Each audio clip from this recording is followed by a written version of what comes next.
అరెరే, నా బిడ్డకి జ్ఞానోదయం అయినట్టుందే. ఏ రోజు లేంది ఈ రోజు ఉదయాన్నే 6 గంటలకు లేచి కూర్చున్నాడు. దిష్టి చుక్క పెట్టాలి, నా దిష్టి తగిలేలా ఉంది. రే, ఏమైందిరా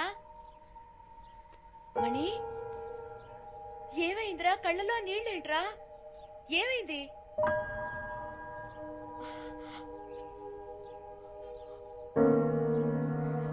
అమ్మా, వీళ్ళ గురించి తెలుసుకోవాలని ఆతృతతో అడగడం లేదు. నేను నీ బిడ్డని కానా అన్న ఆవేదనతో అడుగుతున్నాను. మనం ఎలా కలిసామమ్మా?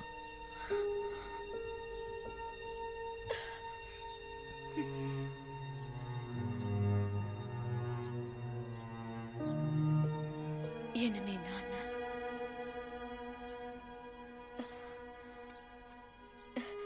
నువ్వు పెరిగి పెద్దయ్యాక నీ ముఖం చూస్తే అప్పుడు నాకు అర్థమైంది. నిన్ను నా చేతుల్లో పెట్టి నా జీవితాన్ని మార్చేసిన వారు మీ నాన్న. మనం ఎవరని అడిగావు కదా, చెప్తాను.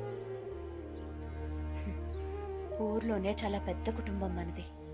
నాన్న, అన్న, వదినలతో ఎంతో ప్రేమగా ఉండే కుటుంబం. ఆ ఇంటి గారాల పట్టిన నేను.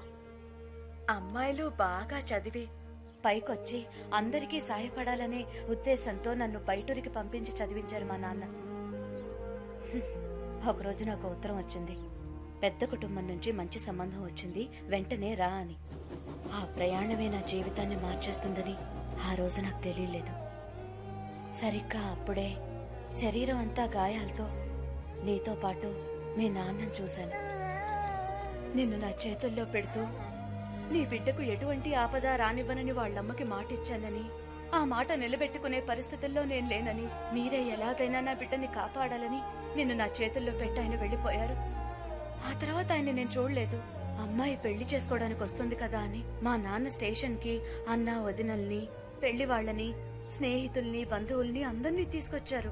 ఆ సంతోష సమయంలో అందరూ నా కోసం ఎదురు చూస్తుండగా చేతిలో బిడ్డతో నేను ట్రైన్ దిగాను. మా నాన్నతో పాటు అందరూ నిర్ఘాంతపోయారు. అక్కడున్న వాళ్ళంతా పెళ్లి కావాల్సిన పిల్లని పై చదువులకి పక్కూరు పంపిస్తే ఇదిగో ఇలాగే బిడ్డతో దిగుతుందని సూటిపోటి మాటలతో దెప్పిపొడిచారు. వాళ్ళు మాటలు తలుచుకుంటే ఇప్పటికీ మనసు కష్టంగా ఉంటుంది. ఇంట్లో ఒకటే గొడవ, మా నాన్న, అన్నయ్య, తమ్ముళ్లతో. నువ్వు చెప్పింది మేం నమ్ముతాం, ఊళ్ళో వాళ్ళు నమ్ముతారా అని అడిగారు. నిన్ను కట్టుకోబోయేవాడికి బిడ్డున్నాడని తెలిస్తే ఈ పెళ్లి ఒప్పుకుంటాడా అని అడిగారు. మా నాన్నతో అన్నాను, ఏ నాన్న, ఎవరికైనా ఏదైనా మాటిస్తే ఎట్టి పరిస్థితుల్లోనూ ఆ మాట తప్పకూడదని చిన్నప్పటి నుంచి మీరే కదా నాకు నేర్పించారు. ఈ బిడ్డని కాపాడుతానని వాళ్ళ నాన్నకి మాట ఇచ్చాను, ఇప్పుడు ఆ మాట తప్పమంటారా నాన్న అన్నాను. అదే నేను ఆయనతో మాట్లాడిన చివరి మాట. ఆ తర్వాత నేను తీసుకుని రూమ్ లోకి వెళ్ళిపోయాను. ఆ రోజు రాత్రంతా నువ్వు పాల కోసం ఏడ్చావు. నీ బాధ చూడలేక నేను ఏడ్చాను. ఆ క్షణాన్ని నిర్ణయించుకున్నాను, తల్లి కాకుండానే నీకు తల్లి పాలిచ్చాను. అప్పుడే నువ్వు నన్ను అమ్మ అని పిలిచావు. ఆ మాటకున్న గొప్పతనాన్ని తెలుసుకున్నాను. ఆ రోజు నుంచి వాళ్ళ కూతురు నన్న విషయాన్ని మర్చిపోయి నీకు అమ్మగా ఉండాలని నిర్ణయించుకున్నాను. నా బిడ్డ వల్ల ఎవరు ఏ మాట పడకూడదని ఆ ఇల్లు వదిలిపెట్టొచ్చేశాను. ఆ రోజు నుంచి నాకు ఊరైనా, ఇల్లైనా, లోకమైనా అన్ని నువ్వేరా. ఇప్పుడు చెప్తున్నానురా, ఈలాగా నేను నిన్ను 10 నెలలు మోసి కనలేదు, కానీ 26 ఏళ్లు నా గుండెల్లో పెట్టుకుని చూశాను. నేనేరా నీకమ్మని. ఎవరెన్ని చెప్పినా నేనే నీకమ్మని. నువ్వు నా కొడుకుని, నేను నీకమ్మని, అంతే. ఏడవకురా, ఏడవకు. చూడు, వీళ్ళ దగ్గరికి నువ్వు నన్ను తీసుకెళ్ళు. వాళ్ళతో మాట చెప్పాలి. మీకు మీ బిడ్డని కాపాడుతానని మాట ఇచ్చాను కదా, ఆ మాట నిలబెట్టుకున్నారని చెప్పాలి. నన్ను తీసుకెళ్ళు. అమ్మా, నాన్న అంటే ఎవరో తెలియని వయసులోనే నాకు వాళ్ళ దూరం అయ్యుండొచ్చు. అది పెద్ద విషయం ఏం కాదు. కానీ నాకు ఊహ తెలిసిన నాటి నుంచి నువ్వే నాకు అమ్మా, నాన్న అంతా. కానీ నువ్వు 20 ఏళ్లు కనిపించిన వాళ్ళతో ఉండి పెరిగి నా కోసం అందరినీ దూరం చేసుకుని ఒంటరిదానిగా నన్ను ఇంతవాడిని చేశావు. నీకన్నా ఈ లోకంలో నాకు ఎవరమ్మా ముఖ్యం? నాకంటూ లేని వాళ్ళు లేకుండానే పోనీ, కానీ నీకంటూ ఉన్న వాళ్ళతో నిన్ను తీసుకెళ్లి కలపాలి. నాకదే ముఖ్యం. మాతాజీ, మొదటి నుంచి నీ యాక్టివిటీస్ ఏం బాగలేవు.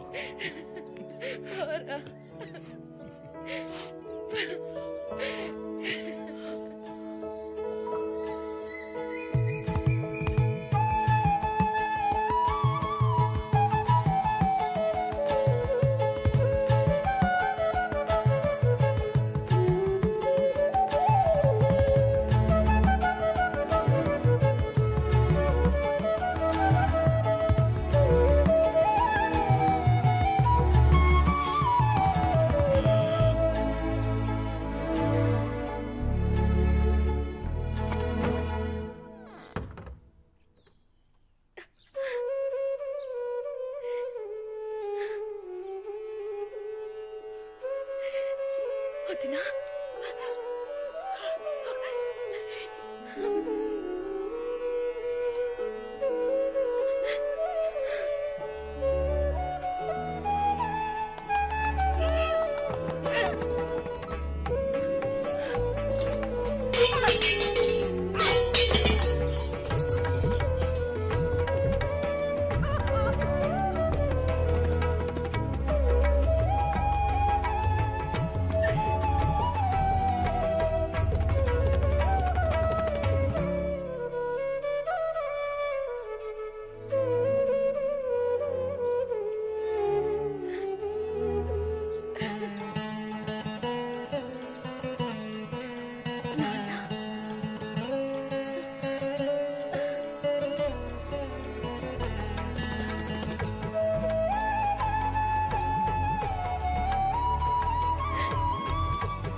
మణి, మీ మనవడు.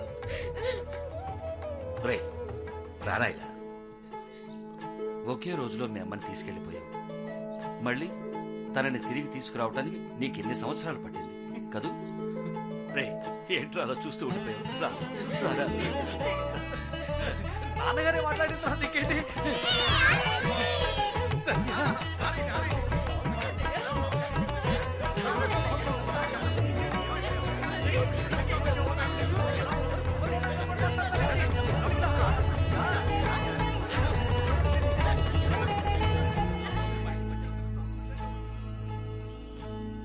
ఈయనెవరు తాతయ్య? ఈయన మీ ముత్తాత గారు. వచ్చేటప్పుడు మన స్కూల్ చూసుంటావుగా, అది ఈయన కట్టించారు. తర్వాత ఈయనెవరంటే తాతయ్య. ఆ? ఇదెవరు తాతయ్య? మన కుటుంబంతో సంబంధం లేనట్టు విడిగా తెలుస్తోంది. అదా మీ మావయ్య కూతురు సత్య. నిజమా? సత్యభామ. మీ అమ్మాయి ఇంట్లో లేకపోయినా తన పేరైనా ఈ ఇంట్లో ఉంటుందని అలా పెట్టాం. ఇప్పటిదాకా ఇక్కడే ఉంది. ఒకవేళ బయటకి ఏమైనా వెళ్ళిందేమో. బాగా తెలివైన పిల్ల. దాన్ని ఎవ్వరూ మోసం చేయలేరు. గడుగ్గాయి. మా ఎక్కడికి వెళ్ళిపోయారు అందరూ?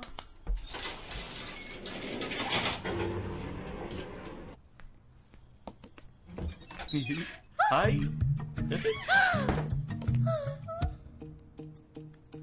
అయ్యో, మళ్ళీ స్టార్ట్ అయిపోయిందా?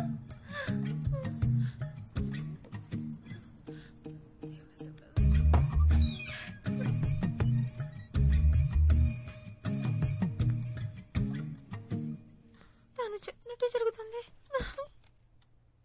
ఇన్నాళ్ళు బాగానే ఉన్నానుగా.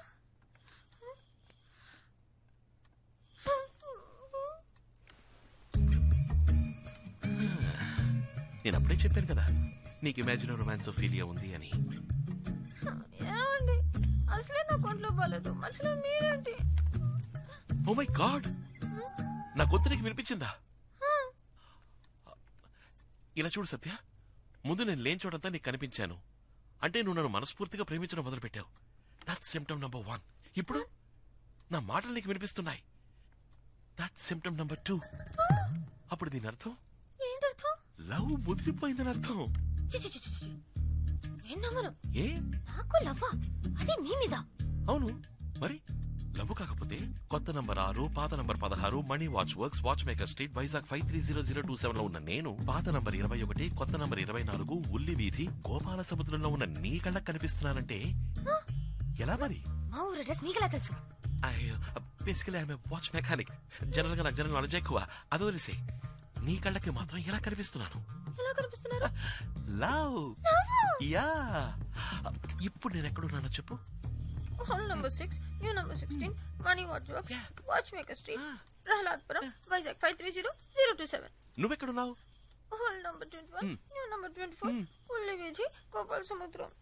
అది అయినా నేను కనిపిస్తున్నాను, నా మాట వినిపిస్తోంది అంటే ముదిరిపోయింది. Symptom number 2 confirm. ఇప్పుడు సిమ్టమ్ నంబర్ 3.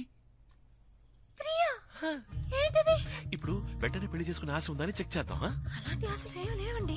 తొందరపడి మీరు ఏ నిర్ణయం తీసుకోకూడదు. నేను మీలాగే అనుకుంటున్నాను. అయినా మీరు నా పర్మిషన్ లేకుండా నా లవ్ చేయడం నాకేమాత్రం నచ్చలేదు. సరే వదిలేండి, జరిగింది ఏదో జరిగిపోయింది. ముందరేదో టెస్ట్ చేద్దాం. ఒకవేళ మీ కళ్ళకి మా అమ్మ కనిపిస్తే మీరు మా కుటుంబంలో ఒకరవ్వాలని, నన్ను వెంటనే పెళ్లి చేసుకోవాలనే ఆశ మీ మనసులో పొంగుతుందని అర్థం. ఎలా మీ అమ్మగారిని? ఏదో మిమ్మల్ని లవ్ చేస్తున్నాను కాబట్టి నేను లేని చోట మీరు ఉన్నట్టు, మీరు మాట్లాడుతున్నట్టు అనిపిస్తుంది. అందుకని ఏకంగా ఛే, పిచ్చి షార్ప్ అండి మీరు. ఒకవేళ మీ కళ్ళకి వెనకాల కిటికీలోంచి మా అమ్మ కనిపిస్తే, ఒకవేళ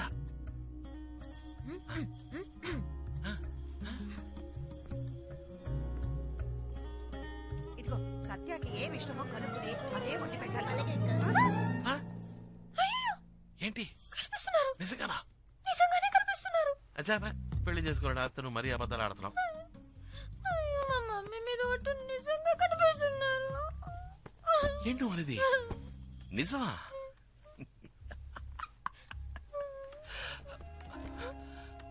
దిగులు పడకో. చివరిగా సిమ్టమ్ నంబర్ 4 టెస్ట్. ఇంకో టెస్టా? ఇది చాలా అందమైన టెస్ట్. ఏంటో చెప్పండి. పెళ్ళైన వెంటనే నీకు పిల్లల్ని కనాలనే ఆశ ఉందో లేదో తెలుసుకునే టెస్ట్. అదెలా?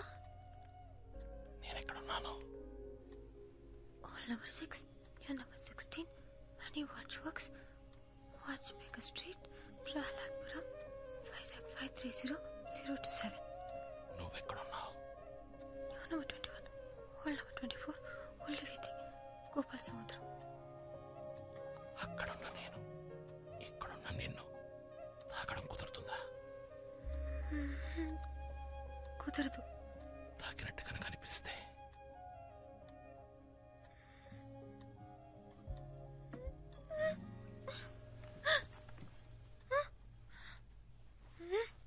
సత్య, తల తీయవే.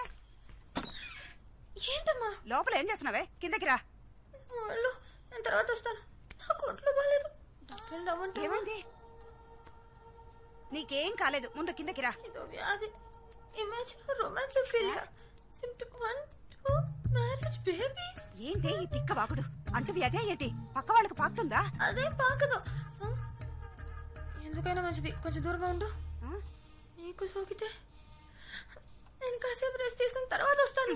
ఆగవే, ఎవరొచ్చారో తెలుసా? మీ మేనత్త. రావుదినా? అయ్యో ఏవిడా, అంబులెన్స్ పిలిచేమా? ఏమైంది నీకు? వదినా, ఈ పిల్ల నీ మేనకోడలు సత్య. నీకు కనిపిస్తున్నారా? వ్యాధి నీకు సోకిందా? ఇద్దరం కలిసే డాక్టర్ దగ్గరికి వెళ్తాం పదా. నోరు బియ్యవే. ఇన్నేళ్ల తర్వాత వచ్చిందేని సంతోషపడకుండా పిచ్చి పట్టిందల్లాగా వాగుతున్నావు. వదినా, నా మేనకోడలు ఇదివరకే మా ఇంటికి వచ్చింది. నిజమా? కానీ పని మీద వచ్చింది. అయ్యో, నా మేనకోడలకు కనీసం కంపు కాఫీ కూడా ఇవ్వకుండా పంపించానే. ఏంటి అలా చూస్తున్నావు? మణికి నువ్వు ఇక్కడున్న సంగతి తెలిస్తే ఎంత సంతోషపడతాడో తెలుసా? మణి, మణి, రే మణి, మణి, ఇలా రారా. రా. Sure. Yes, Mataji. How can I help you? ఇటు చూడు, ఎవరున్నారు? ఎవరు? మన ఇంటికి వచ్చిందే. ఎప్పుడు? రే, నా చీర కూడా ఇచ్చాను కదరా. అయ్యో, మా షాప్ కి ఎంతో మంది కస్టమర్స్ రావడం వల్ల మొహం గుర్తుండకపోవచ్చు. సారీ, మీ మొహం గుర్తుపట్టేందుకు తప్పుగా అనుకోకండి. అదేరా చందన స్టోర్ లో నా కాబోయే కోడల కోసం పింక్ కలర్ చీర కొన్నాను, అది ఇచ్చాను కదా. హెచ్ఎంటి మోడల్ S76 తాతగారి ఫేవరెట్ వాచ్. బేసికల్ వాచ్ మెకానిక్ అయినందువల్ల నాకు కస్టమర్ల మొహాలు గుర్తుండవు, వాచ్ మోడల్సే గుర్తుంటాయి. అందులో కూడా నేను డేట్ సెట్ చేసి ఇచ్చేనే. ఆ వాచ్ కరెక్ట్ గా వర్క్ అవుతుందా? By the way I money. నీ బావా తాతయ్య ఇదిగో వస్తున్నా.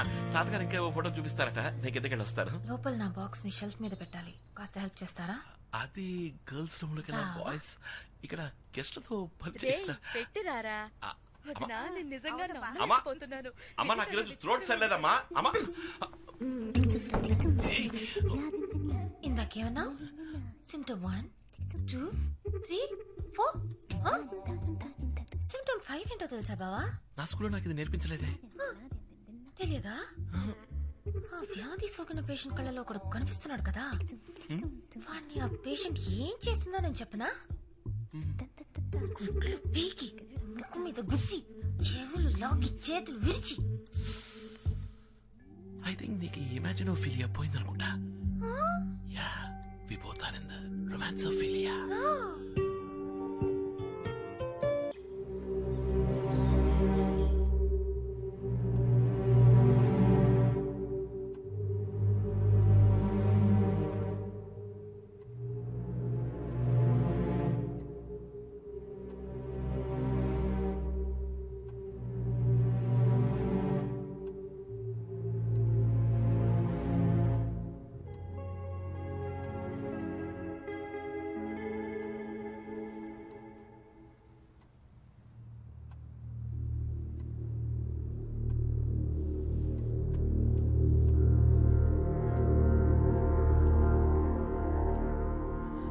అందరూ కలిసిపోయి సంతోషంగా ఉండే ఈ టైంలో నా కథ చెప్పి